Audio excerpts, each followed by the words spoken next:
Բարև ձեզ, հարգելի հայրենակիցներ։ Երեկ ես ուղիղ եթեր էի դուրս եկել և որոշակի տեխնիկական խնդիրների պատճառով ձայնը լավ չէր լսվում ու որոշեցի, որ ամբողջ նյութը ևս մեկ անգամ այսօր արդեն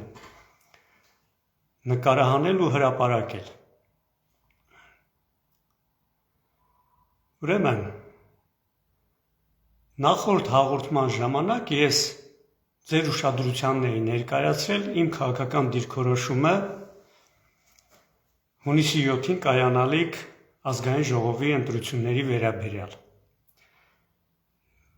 Ես գտնում եմ, որ մենք չպետք է մասնակցենք ընտրություններին, դա կլինի մեր ազգաբնակչության կողմից ճակատագրական մեծ սխալ, որի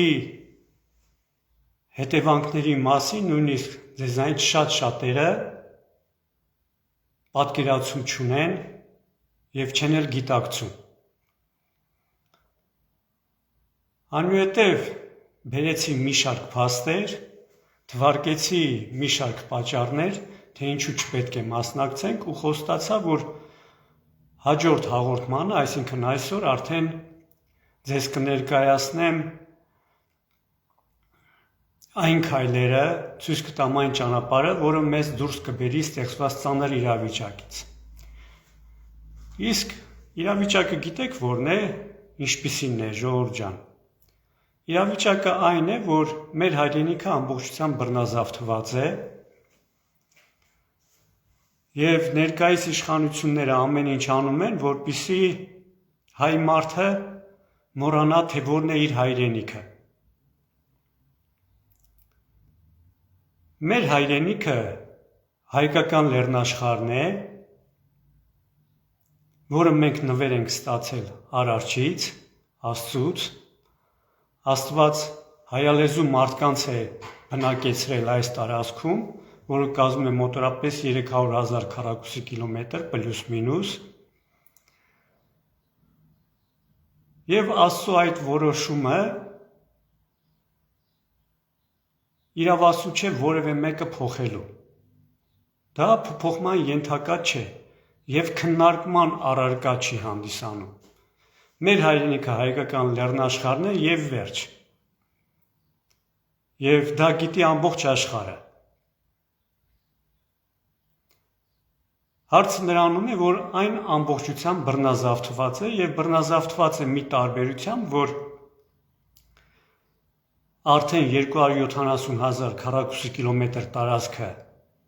հայաթափվել է և միայն այս 30,000 քառակուսի կիլոմետրն է, որտեղ դեռ հայալեզու մարդիկ են ապրում,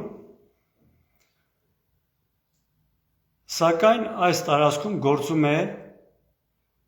պետական կառավարման մի համակարգ, որը իր բնույթով ջհուդական է,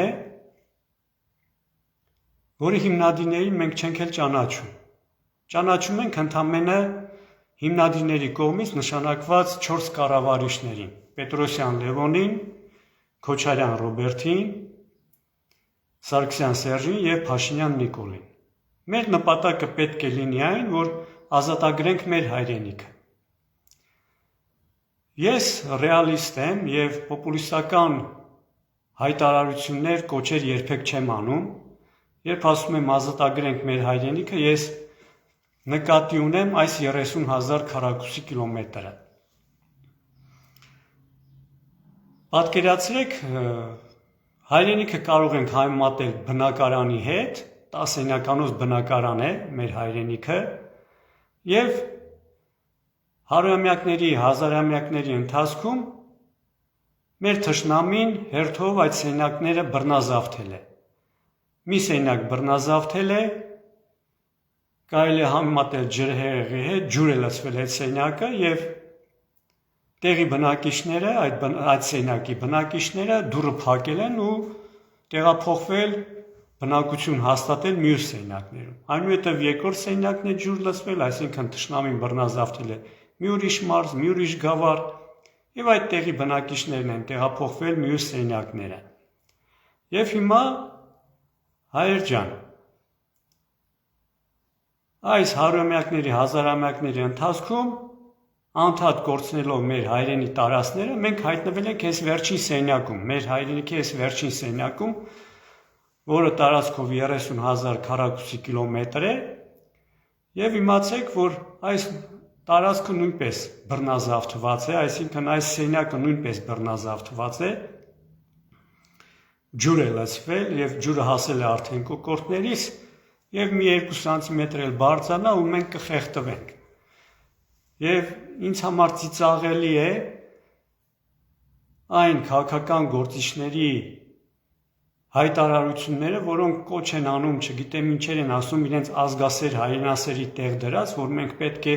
մեր հայրենիքը ազատագրենք, այսինքն ամբողջ հայկական լեռնաշխարհը։ Պատկերացրեք ծովում խեղդվող մարդը դուրս գա այդպիսի հայտարարություններ անի։ Նախ եկեք այնպես անենք,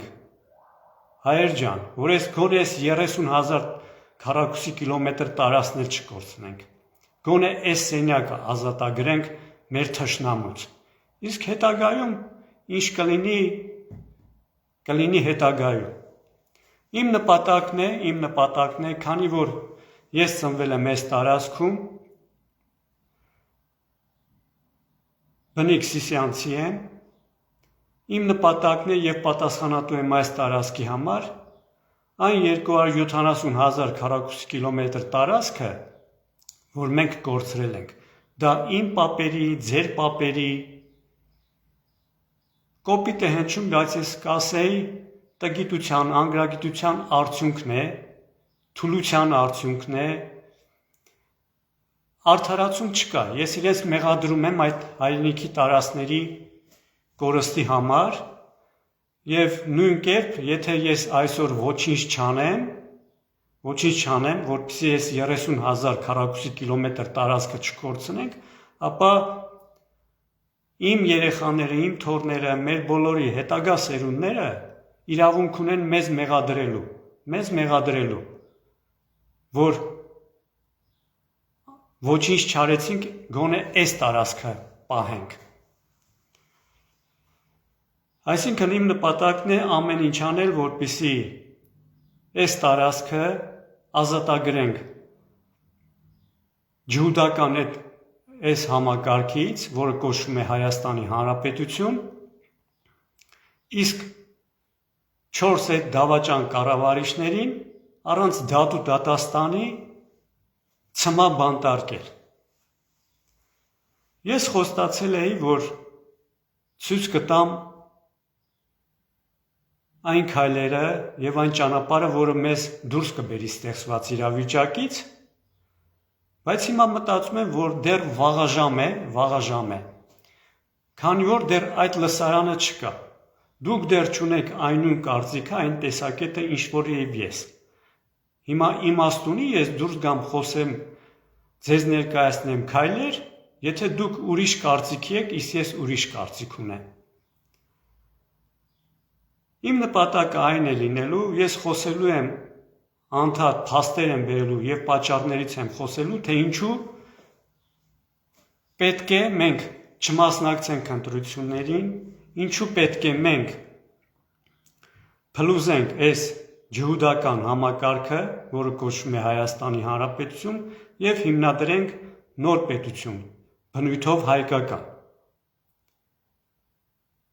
Մինչև այսպիսի հասարակական կարծիք չձևավորվի հասարակության լան զանգվածների մոտ, ինչ իմաստ ունի խոսել հետագա քայլերից, թե ինչպես իրավիճակը փոխել։ Նայեք ժողովուրդ, այսօր Հայաստանում գործում է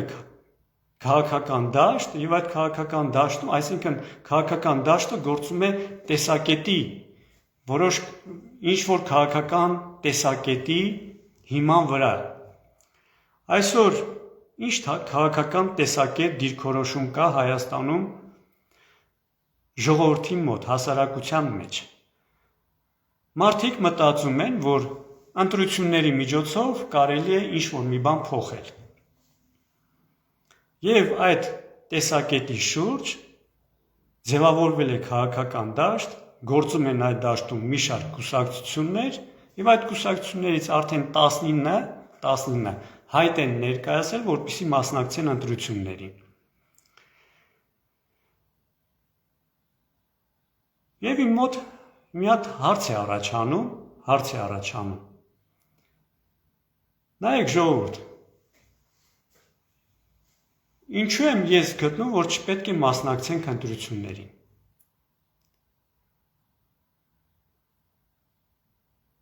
Մեր հայրենիքի տարածքում այսօր գործում է պետական կառավարման մի համակարգ, որի հիմնադիրներին մենք չենք ճանաչում։ Ես օրինակ չգիտեմ, թե ովքեր են։ Եվ կարծում եմ ձեզանից եւ ոչ մեկը չգիտի։ Իմ մոտ հարց է առաջանում։ Ինչա սա գաղտնիք է, մենք չպետք է իմանանք։ Ձեր մոտ հասարակ սորական հարց եմ տալիս։ Մենք չպետք է իմանանք, թե այս պետության հիմնադիրները ովքեր են։ Օրինակ ես գիտեմ, Կիլիկիա պետության հիմնադիրները եղել են Ռուբինյանների ընտանիքը։ Սակայն ես ապրում եմ մի տարածքում, իմ հայրենիքի այս փոքր տարածքում գործում է մի պետական կառավարման համակարգ, որի հիմնադիրներին ես ոչ դեմքով եմ ճանաչում, ոչ անուն ազգանունները գիտեմ։ Իմ մոտ հարց է առաջանում։ Մենք չպետք է իմանանք, որ դա այնքան էլ էական չի, թե չպետք է իմանանք, որովհետև դա մեծ գաղտնիք է։ Ձեզ չի հետաքրքրում, թե այս պետության հիմնադիրները ովքեր են։ 35 տարի մեր հայրենիքի տարածքում գործում է մի համակարգ, որի հիմնադիրներից մենք անտեղյակ ենք։ Եվ մենք գնում ենք ամեն 4-5 տարին մենք գնում ենք ընտրությունների, որպեսզի իրավիճակը փոխենք, մեր կյանքը բարելավենք, չգիտեմ, մեր կենսական, սոցիալական պայմանները բարելավենք։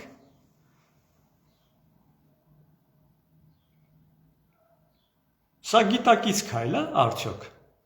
Չիմանալով, թե այս պետությունը ովքեր են հիմնադրել, եւ եթե դուք նույնիսկ փորձեք ճշտել, հաստատ չեք իմանա, թե ովքեր են։ Իմացեք, հաստատ չեք իմանա, թե այս պետության հիմնադիրները ովքեր են։ Բայց սուս ու փուս 35 տարի գնում եք մասնակցում ընտրությունների, որ ձեր կյանքը փոխվի։ Թվով որ արդեն որ երրորդ ընտրություններն են։ Իմ մոտ օրինակ վստահություն չի ներշնչում, սա մեկ փաստ, որ մենք ընտրություններին չպետք է մասնակցենք։ Եթե ես չգիտեմ այս պետության հիմնադիրները ովքեր են, ինչ նպատակով են հիմնադրել այս պետությունը, եւ ամեն մի նոր կառավարիչ, որը գալիս է, մյուսից ավելի վատն է լինում։ Օրինակ ժողովուրդ ջան, քանի անգամից է ձեր մոտ, արդեն երևի 35 տարվա մեջ, եթե 4-5 տարին մեկ ընտրություն է լինում, 8-րդ, 9-րդ, 10-րդ ընտրությունն է ազգային ժողովի, նախագահական, չգիտեմ։ Չեք զգում, որ ընտրությունների միջոցով մեր կյանքը չի փոխվելու, երբ եք գալու այդ կարծիքին։ Ես հենց անընդհատ խոսելու եմ այս թեմայից այնքան ժամանակ, բերելու եմ փաստեր եւ պատճառներ, մինչեւ ձեր մոտ հասարակության մեջ ձևավորվի այդ կարծիքը։ Վաղ թե ուշ, ժողովուրդ ջան, բոլորդ գալու եք այս կարծիքին։ Այդ տեսակետին ինչ որ ես արդեն քանի տարի խոսում եմ։ Վաղ թե ուշ գալու եք, իրադարձությունները ընթանալու են այնպես, որ դուք գաք այդ տեսակետին։ Եվ այդ տեսակետի շուրջ, երբ ձևավորվի քաղաքական դաշտ, պատկերացրեք, օրինակ այսօրվա իմ ելույթը, այս 19 կուսակցություններից, չգիտեմ,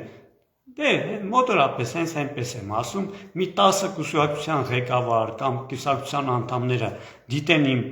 հաղորդումը այսօրվա եւ անցյալ հաղորդումը, որտեղ ես փաստեր եմ ներկայացնում եւ իսկապես մարդիկ հիմք վերցնեն եւ փոխեն իրենց կարծիքը եւ մտնեն այս մյուս քաղաքական դաշտ։ Ունենալով այդ տեսակետը, որ ընտրություններին չպետք է մասնակցենք։ Այդ ժամանակ արդեն ես այդ կուսակցություններից յուրաքանչյուրը կներկայացնի իր պատկերացումը, իր առաջարկությունը կանի, թե իրավիճակը ինչպես փոխենք, եթե ընտրությունների չենք մասնակցում, ապա ինչ պետք է անենք, ինչ քայլեր անենք, այդ ժամանակ էլ ես կներկայացնեմ իմ տեսլականը։ Իսկ հիմա իմաստ չունի խոսել քայլերի մասին, ես ներկայացնելու եմ փաստեր։ Ուրեմն, փաստ առաջին, որ մենք պետության հիմնադիրներին չգիտենք, 35 տարի ապրում ենք, այսինքն համագործակցում ենք այս պետական կառավարման համակարգի հետ Հայաստանի Հանրապետության, որի հիմնադիրներին չենք ճանաչում։ Իմ մոտ արդեն անվստահություն է առաջանում, ես չեմ վստահում մի պետության, որի հիմնադիրներին ես չեմ ճանաչում։ Սա մեկ փաստ։ Սորական մի փաստ էլ ասեմ, օրինակ ժողովուրդ ջան, իմանում եք ֆիզիկոսը երբեք որևէ մի նոր հայտնագործություն երբեք չի կատարի, չի կարողանա կատարի, եթե իր առջև կայացած խնդիրները լուծելու համար անընդհատ նույն մոտեցումը ցուցաբերի։ 35 տարի ժողովուրդ ջան, դուք փորձում եք ընտրությունների միջոցով ձեր կյանքը փոխել։ Չհասկացաք, քանի անգամից հետո պետք է հասկանաք, որ ընտրությունների միջոցով մեր կյանքը չի փոխվելու, մեր խնդիրները չեն լուծվելու։ Սա տրամաբանական ընդհանրապես մոտեցում պետք է ցուցաբերեք եւ ուրիշ ճանապարհներ փնտրեք, այն քաղաքական ուժերին, այն քաղաքական գործիչներին փնտրեք, որ այլ ճանապարհ են ձեզ առաջարկում մեր խնդիրները լուծելու համար, այլ մոտեցում են ցուցաբերում։ Հիմա Եվս մեկ փաստ ներկայացնեմ, ես ցանկանում եմ անդրադառնալ Հայաստանի Հանրապետության առաջին նախագահ Պետրոսյան Լևոնի ելույթին 2015 թվականի Ազատության հրապարակում ունեցած իր կոդավորված ելույթին։ Նախ ցանկանում եմ ընթերցել այդ ելույթի վերջին նախադասությունը, իսկ այնուհետև կվերլուծեմ, որը հիմնարար փաստ է, որպեսզի մենք այդ տեսակետին, այդ կարծիքին գանք։ Նայեք ինչ է ասել Պետրոսյան Լևոնը։ Եվս մի բան եմ ցանկանում ասել, մինչև այս Լևոնի ելույթին անդրադառնալը, ցանկանում եմ ասել, որ այնպես չէ, որ Հայաստանում այս տեսակետի շուրջ, որ չպետք է մասնակցենք ընտրությունների, քաղաքական դաշտը չի գործում։ Այն ձևավորված է եւ այդ դաշտում գործում ենք ես որպես անհատ քաղաքական գործիչ եւ Լույսի բանակը Արայան Կարենի առաջնորդությամբ, ինձ շատերն են խորհուրդ տվել, որ Կարենի հետ ծանոթանամ, միգուցեև համագործակցենք միմյանց հետ, բայց ես այդ քայլին չեմ գնում։ Եվ եթե ձեզանից որևէ մեկին հետաքրքրում է, թե ինչու այդ քայլին չեմ գնում, չեմ ցանկանում Կարենի հետ համագործակցել, ունենալով նույն տեսակետը եւ Կարենը եւ ես ասում ենք ընտրությունների չպետք է մասնակցենք, եթե որևէ մեկիդ հետաքրքրում է, ապա մեկնաբանություններում գրեք ձեր հարցը, ես սիրով հրապարակայնորեն կպատասխանեմ, ինչու ես այդ քայլին չեմ գնում։ Իսկ հիմա անդրադառնամ Լևոնի ելույթին։ Ինչ է ասել Պետրոսյան Լևոնը 2015 թվականին։ Կարդում եմ վերջին նախադասությունը։ Ուրեմն, ես անկեղծորեն ցանկանում եմ, որ Բաբելոնյան աշտարակի այդ նոր շինարարները վերջապես մեկտեղվեն ու լիովին բացահայտվեն ժողովրդի առջև, որովհետև հետագայում այլևս երբեք նման առիթ չեն ունենա եւ Հայաստանը կմնա այդպես էլ չփրկված։ Նայեք ժողովուրդ ջան, եկեք հիմա ես ներկայացնեմ իմ վերլուծությունը այս նախադասությունից ինչ եմ հասկանում։ Չնայած շատ հետաքրքիր է, ամբողջ ելույթը եթե դիտեք, այնտեղ ինքը ներկայացնում է, թե ինչպես է Փաշինյան Նիկոլը գալու իշխանության, թե ինչպես է Սերժ Սարգսյանը, Սարգսյան Սերժը իրեն, այսինքն աջակցելու, չի խանգարելու, որ Փաշինյան Նիկոլը գա իշխանության։ Ամբողջությամբ այդ ծրագիրը Լևոնը, որ հենց ինքն էլ ասում է կոդավորված ծրագիրը, ներկայացել է 15 թվականին, հիմա եկեք վերլուծենք այս վերջի նախադասությունը։ Ասում է, որ ինքը անկեղծորեն ցանկանում է, որ բաբելոնյան աշտարակի այդ նոր շինարարները վերջապես մեկտեղվեն։ Ինչ կարող ենք հասկանալ այս արտահայտությունից։ Ուրեմն Պետրոսյան Լևոնը բաբելոնյան աշտարակի ինչ որ նոր շինարարներից տեղյակ է, այսինքն ճանաչում է։ Ինքը խոսում է, ցանկանում է, որ այդ նոր շինարարները բաբելոնյան աշտարակի, այսինքն կան հին շինարարներ եւ կան նոր շինարարներ։ Ցանկանում է, որպեսզի միավորվեն։ Հին շինարարները գիտեք, հին շինարարները եւ նոր շինարարները նույնն են, նույն մարդիկն են, նույն ընտանիքներն են համաշխարհային, որոնք կառավարում են մեր աշխարհը, ուղղակի նրանք հիմա անվանում են նոր շինարարներ, որովհետեւ այդ ընտանիքները ցանկանում են նոր համաշխարհային կարգ հաստատել։ Քանի որ տեխնոլոգիաները զարգացել են, այլևս նրանք 8 միլիարդ մարդկության կարիքը չունեն, իրենց նպատակն է մարդկության քանակը քչացնել եւ իրենց կառավարումը դարձնեն ավելի վերահսկելի ու կառավարելի։ Սա իրենց նպատակն է, այս բաբելոնյան աշտարակի նոր շինարարների ցանկությունը։ Մենք պատմությունից գիտենք, որ մեր նախահայրերից Հայկը դեմ է եղել բաբելոնյան աշտարակի կառուցմանը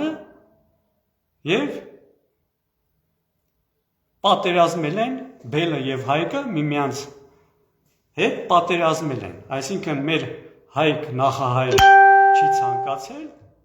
բաբելոնյան աշտարակը որ կառուցվի, այսինքն համաշխարհային կառավարություն հաստատվի։ Եվ հիմա այսօր արդեն 21-րդ դարում Պետրոսյան Լևոնը ցանկանում է, որ այդ բաբելոնյան աշտարակի կառուցողները, նոր շինարարները մեկտեղվեն։ Ինչի համար մեկտեղվեն, ասում է, որովհետև բացահայտվեն, որովհետև այլևս այդպիսի հնարավորություն չեն ունենալու, առիթ չեն ունենալու միավորվելու։ Ինքը անկեղծորեն դա ցանկանում է, որ պահն է եկել, պետք է միավորվեն եւ արդյունքում ինչ կստացվի, նա շատ պարզ ասում է, եւ Հայաստանը կմնա այդպես էլ չփրկված։ Հասկանում եք ինչ է ասում ժողովուրդ ջան։ Պետրոսյան Լևոնը ցանկանում է ինչ որ ուժեր միավորվեն, որովհետև այլևս այդպիսի առիթ չեն ունենալու միավորվելու եւ Հայաստանը կմնա այդպես էլ չփրկված։ Ում մասին կարելի է ընդհանրապես խոսել, որ ում մասին կարելի ասել, որ կմնա չփրկված։ Այն մարդը, ով փրկության կարիք ունի, ճիշտ է, ով փրկության կարիք ունի։ Կարելի ասել, որ եթե չփրկենք, այսինքն նա դատապարտված է, եթե չփրկենք, փրկության կարիք ունի, կմնա չփրկված։ Եթե խոսքը վերաբերվում է երկրին, իսկ Հայաստանը ինքը չի ասում, ելույթում ինքը չի ասում, Հայաստանի Հանրապետությունը կմնա այդպես էլ չփրկված։ Ինքը ասում է Հայաստանը կմնա չփրկված, իսկ Հայաստանը դա մեր երկիրն է, դա մեր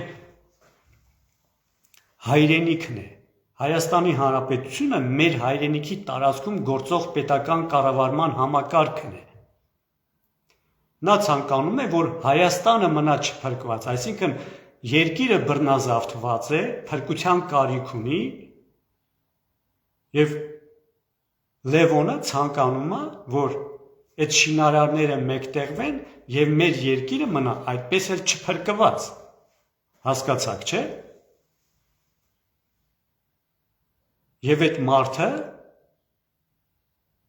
այսօր ազատության մեջ է։ Ձեր մոտ հարց չի առաջանում, ինչու Հայաստանի Հանրապետության ազգային անվտանգության ծառայությունը Լևոնին այս ելույթի համար չի ձերբակալել։ Ազգային անվտանգության ծառայության գործառույթը, նպատակը, որը պետք է լինի։ Մեր հայրենիքի անվտանգությունը, փրկությունը, պաշտպանությունը, ճիշտ է։ Հիմա Պետրոսյան Լևոնը դա մի հասարակ մարդ չի, մի հատ գյուղացի մարդ չի, որ դաշտում դուրս գա ասի, ես ցանկանում եմ Հայաստանը մնա չփրկված, թող կործանվի։ Պետրոսյան Լևոնը առաջին նախագահն է, այդ մակարդակի քաղաքական գործիչը, երբ դուրս է գալիս այդպիսի արտահայտություն է կատարում, եթե Հայաստանի Հանրապետության ազգային անվտանգության ծառայության նպատակն է մեր հայրենիքի պաշտպանությունը, մեր հայրենիքի փրկությունը, ապա 5 րոպե հետո Լևոնին այս ելույթի համար պիտի տաներ գցեր ծառայության պատվալը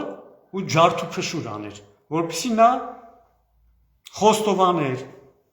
բացահայտեր, ասեր, էսի ովքեր են, այդ ում նկատի ունես, որ պետք է միավորվեն, այդ ինչ շինարարների մասին ես խոսում։ Ինչու ազգային անվտանգության ծառայությունը չի ձերբակալել Լևոնին այս ելույթի համար։ Գիտեք ինչու։ Որովհետև եւ Լևոնի տերերի, այսինքն ինքը ծառայում է շինարարներից մեկի մոտ ծառայության մեջ է։ Լևոնի տերերի ցանկությունները եւ Հայաստանի Հանրապետության ցանկությունները, ազգային անվտանգության նպատակները համընկնում են, չեն հակասում։ Եթե հակասեին, ապա կձերբակալեին, պարզ է, չէ՞ ձեզ։ Ես սրանից ավելի հիմնարար փաստ բերեմ, որ հասկանաք, այս Հայաստանի Հանրապետությունը ջհուդական պետություն է, հիմնադրված անհայտ անձանց կողմից, որոնց անուն ազգանունները մենք չգիտենք, դեմքով չենք ճանաչում։ Սա անվստահություն չի առաջանում ձեր մոտ այս պետության հանդեպ, որ այս պետությունը ջհուդական մի գաղտնի պետություն է, այսինքն այս Հայաստանի Հանրապետությունը գործիք է հանդիսանում, հիմնադրվել է որպես գործիք Հայաստանի կործանման ծրագրի իրականացման համար, որի մասին 15 թվականին ելույթ է ունենում Պետրոսյան Լևոնը։ Հայաստանը մնա այդպես էլ չփրկված։ Սա եւս մեկ փաստ ժողովուրդ ջան, որ ընտրություններին չպետք է մասնակցենք։ Սա ջհուդական պետություն է։ Բնույթով ջհուդական պետություն է։ Եվս մի փաստ բերեմ, նայեք ժողովուրդ ջան, անդրադառնամ տեղի ունեցող քարոզարշավին։ Ինչ է տեղի ունենում։ Փաշինյան Նիկոլը դուրս է գալիս, հայհոյում է երեք ուժերին, Հայաստան դաշինքին, Ուժեղ Հայաստանին եւ Բարգավաճ Հայաստանին։ Ես անուններով ասեմ, Նիկոլը հայհոյում է Գագոյին, Սամվելին ու Ռոբերտին։ Նրանք էլ իրենց հերթին Նիկոլին են հայհոյում։ Նայեք, իմացեք ժողովուրդ ջան, պետության կառավարիչները, աշխարհում բոլոր պետության կառավարիչները, նախագահները, վարչապետերը նշանակվում են այս բաբելոնյան աշտարակի շինարարների կողմից։ Դրանք աշխարհի մոնոպոլիստներն են, որոնք սրբություն չունեն, ամեն երկրում, մի երկրում կարող են այդ շինարարները միմյանց հետ համագործակցել, մյուս երկրում կարող են միմյանց դեմ պատերազմել։ Այդ նույն շինարարները։ Հիմա նրանք ամեն երկրում ցանկանում են իրենց մարդուն բերել, նախ մտնում են այդ պետության, այդ երկրի հասարակության մեջ, տարբեր մեթոդներով, աղանդավորական կազմակերպությունների միջոցով, բարեգործական, վերջը ամեն կերպ մտնում են, ինչպես կարողանում են, ու այնուհետև ձգտում են, որպեսզի իրենց մարդուն, իրենց ձեռնտու մարդուն տվյալ երկրում բերեն իշխանության, տվյալ երկրի ռեսուրսները թալանելու համար։ Իրենք մոնոպոլիստներ են։ Հիմա, այսինքն բոլոր կառավարիչները եւ Գագիկ Ծառուկյանը ունի տեր, այս շինարարներից մեկին ծառայում է, եւ Սամվելը, եւ Ռոբերտը, եւ Սերժը, եւ Նիկոլը։ Հիմա ով ումա ծառայում, թե մեկ մարդու են ծառայում, դա այնքան էլ էական չի, բայց տեսեք ինչ է ասում Լևոնը, որ նա անկեղծորեն ցանկանում է, որ մեկտեղվեն։ Միգուցե եւ մեր երկրում նրանք միավորվել են։ Մի ուրիշ երկրում կարող է այդ շինարարները իրար դեմ պատերազմեն, մեր երկրում միգուցե եւ միավորվել են։ ես դա եմ տեսնում, որ միավորվել են եւ թատրոն են ցույց տալիս։ Որովհետեւ իրենք գիտեն, որ մեր ազգից է իրենց վերջը սկսվելու է մեր ազգից։ Եթե հայ մարդը չկարողանա գլուխ բարձրացնել, ոչ չինացին է այս վիճակը փոխելու աշխարհում, ոչ նեմեցը, ոչ ֆրանսիացին, ոչ չգիտեմ ուզբեկը, ոչ թուրքը։ Միայն մենք հայերով կարող ենք այս համաշխարհային համակարգը ջհուդական փոխել։ Եվ նրանք լավ գիտակցելով դա, որ մեզնից է իրենց վերջը սկսվելու, դրա համար իրենք պետք է մեկտեղվեն այստեղ, միավորվեն, գործեն միասնական։ Հիմա դրա համար իրենք ծրագիր են, թատրոն են նկարել, բեմադրել, ծրագրավորել, որպեսզի այս Նիկոլը, Գագիկը, Ռոբերտը եւ Սամվելը ներկայացնեն հասարակությանը, ժողովրդին։ Այսպիսի մի հասարակ հարց, ժողովուրդ ջան։ Նիկոլի տերերը կցանկանան, որպեսզի Ռոբերտը հայտնվի ազգային ժողովում։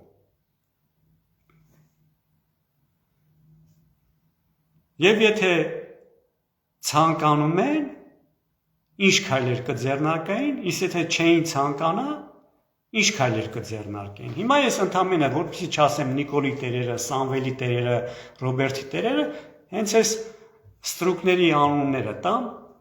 Նիկոլը կցանկանար, որ Ռոբերտը հայտնվեր ազգային ժողովում։ Եթե չցանկանար, ապա ինչպես պետք է վարվեր։ Օրինակ լրագրողը Փաշինյան Նիկոլին հարցներ Քոչարյանի մասին։ Եթե նա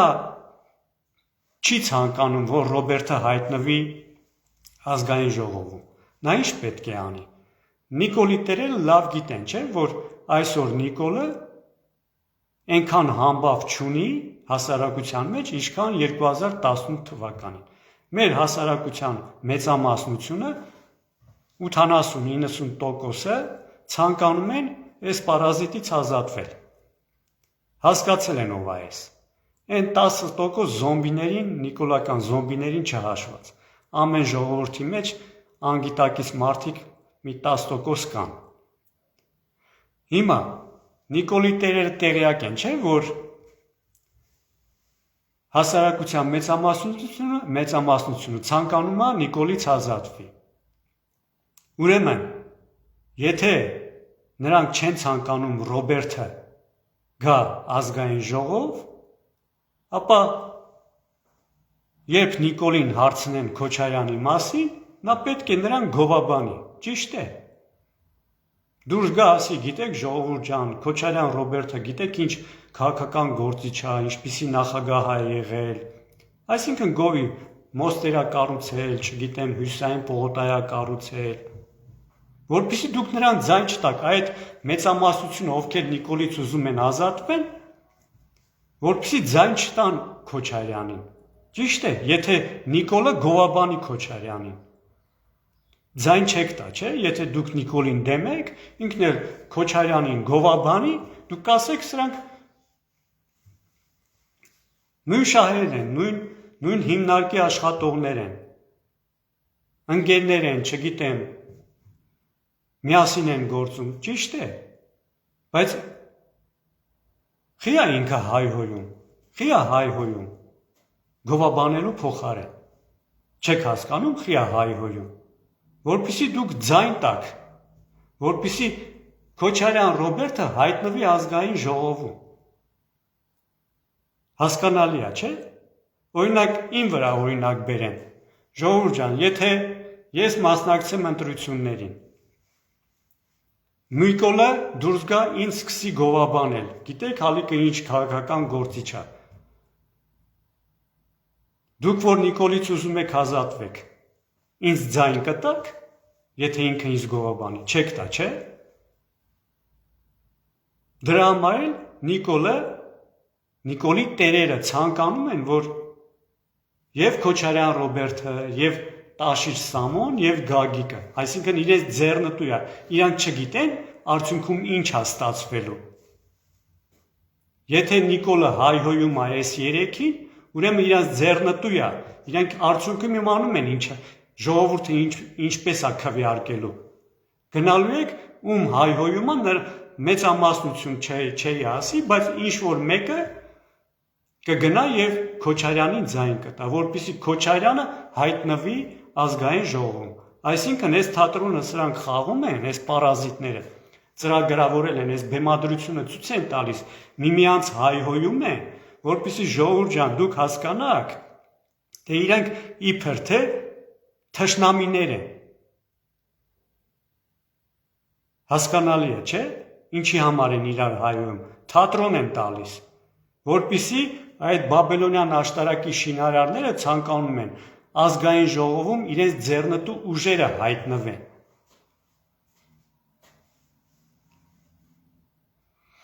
Սա ևս մեկ փաստ,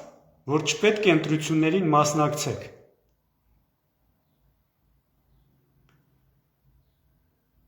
Եվ հաղորդման վերջում ցանկանում եմ մի պատմություն պատմել, ժողովուրդ ջան։ Որ ասում են ամեն կատակի մեջ որոշակի ճշմարտություն կա, ես այս պատմությունը պատմեմ, դուք ինքներդ կկռահեք, կհասկանաք, որտեղ է ինչն է կատակ եւ ինչն է ճշմարտություն, բայց եւ են կա, նայեք, ես շատ հաճախակի եմ զանգում, խոսում Աստծու հետ, մի քանի օր առաջ զանգեցի, ասեմ տեսնեմ ոնց է,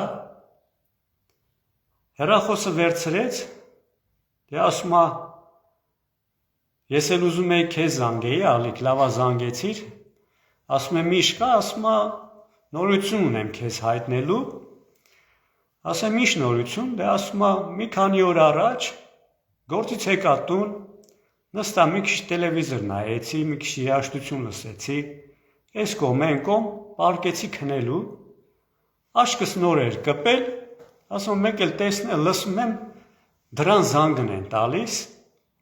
ասում գնացի բացեմ դուռը, տեսնեմ սատանան ա եկե, ասեմ այ սատանա, այս գիշերվա կեսին ինչ ես եկել, դե ասում բան ունեմ քեզ ցույց տալու, Աստված ասում ասեցի չէիր համբերում, լույսը բաց էր, առավոտ կգայիր, սատանան ասում այնքան կարևոր բան է, այնքան հրատապ բան է, որ պիտի հիմա ցույց տամ չհամբերեցի, դե ասում կանչեցի ներս, ասի ցույց տուր տենամ ինչ ես ցույց տալիս, ու ասում այս սատանան հեռախոսը միացրեց ու ցույց է տալիս այս Ալիք ջան, ձեր մոտ տեղի ունեցող այս քարոզարշավը ու Փաշինյան Նիկոլին է ցույց տալիս, ասում դե նայեցինք,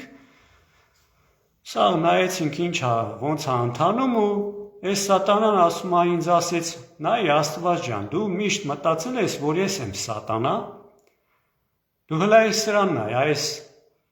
Նիկոլին նայ, ես սրա կողքին Աստված եմ, հլա սրա ունակությունները, սրա հատկանիշները, տեսի ինչ է անում։ Ասում է, ցույց տվեց, ասաց, դե ուրեմն Աստված ջան, նայի սատանանով է, ես գնացի ու էլ ինձ սատանայի տեղ չդնես, ասեց ու գնաց,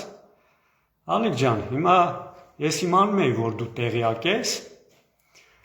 ասում է, ուղղակի այս պատմությունը, որ սատանան եկել ինձ այսքանը հայտնեց, ուզում էի քեզ զանգեի ասեի, իմացի, որ ձեր երկրում սատանա կա։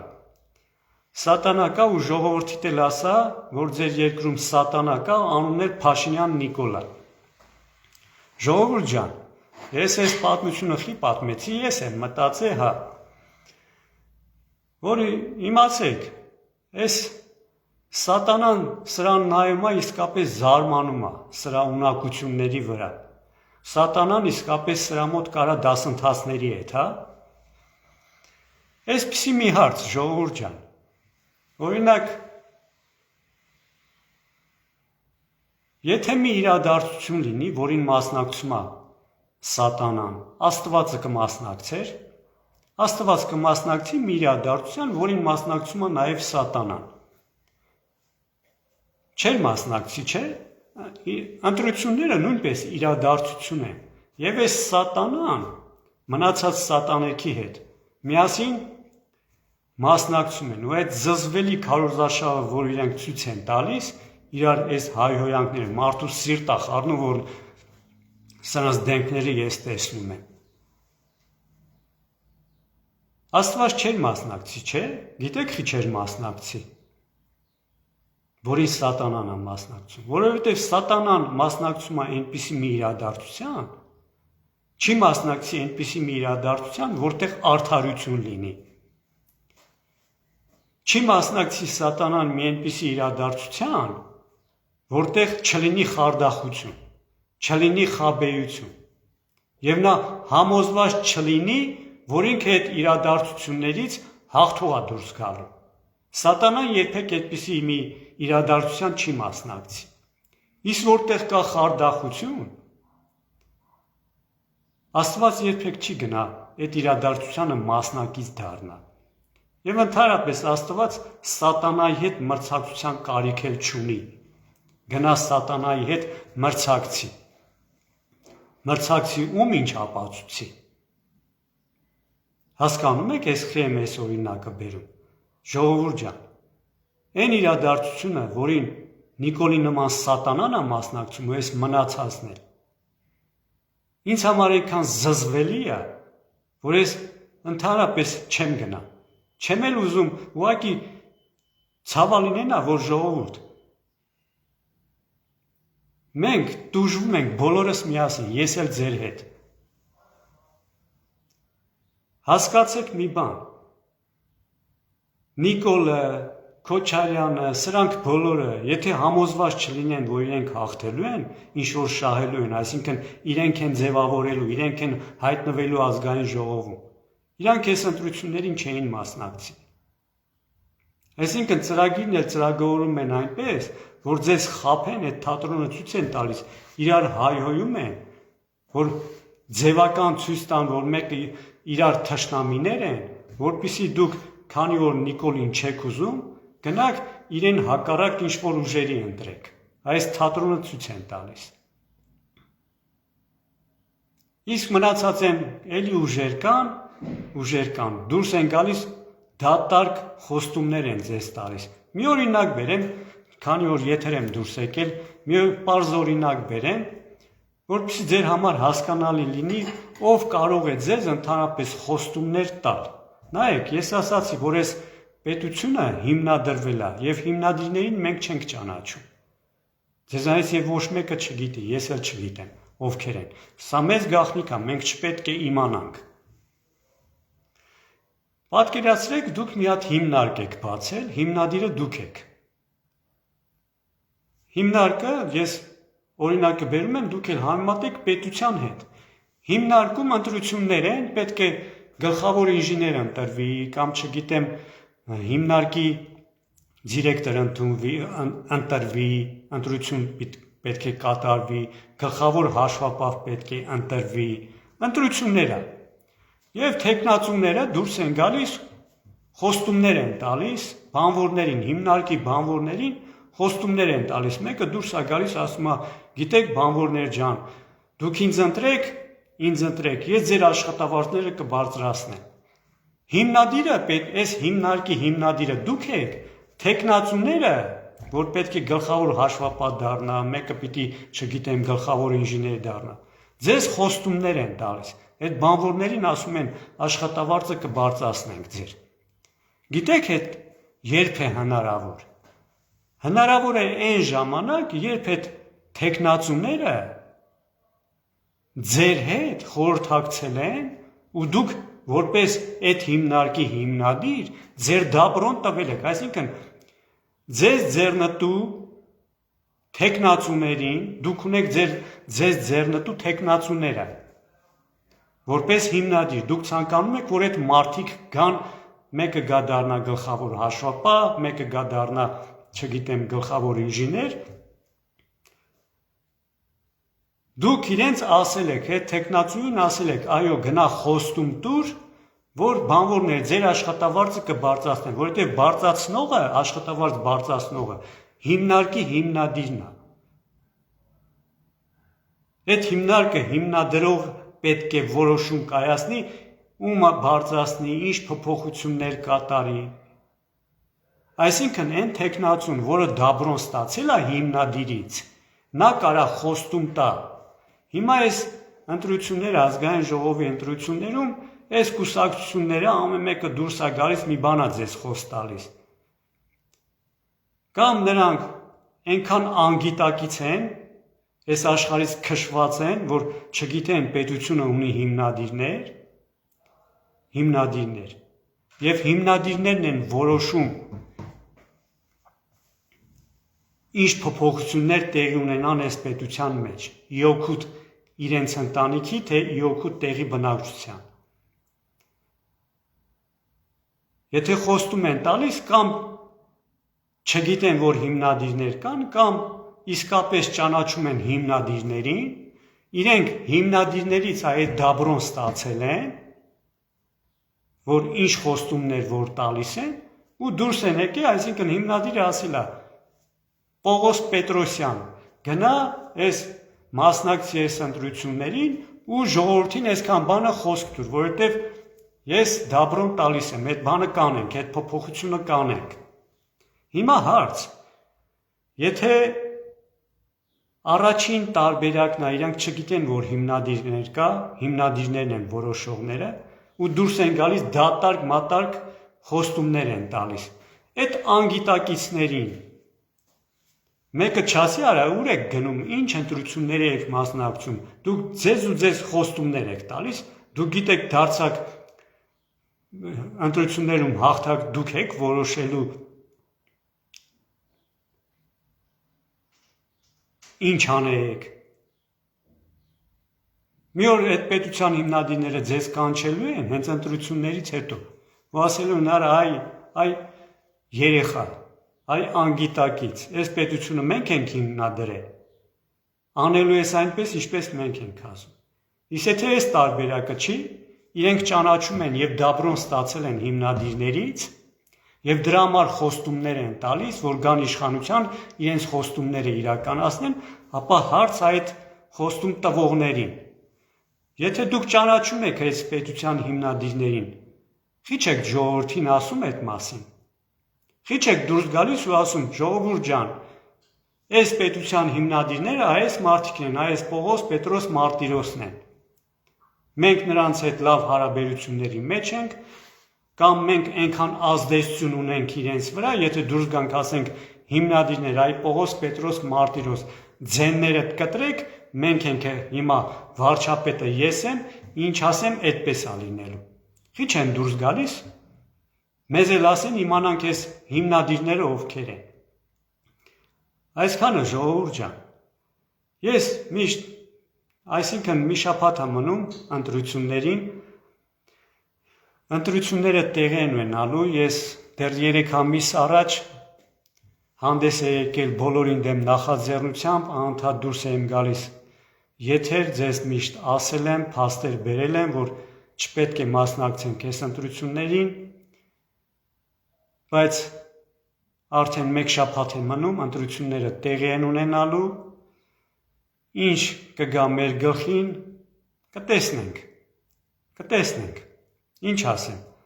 այսքանն է ուզում այսօր ասել, ասելիքս այսքանն էր, շնորհակալություն, ստեսություն ձեզ։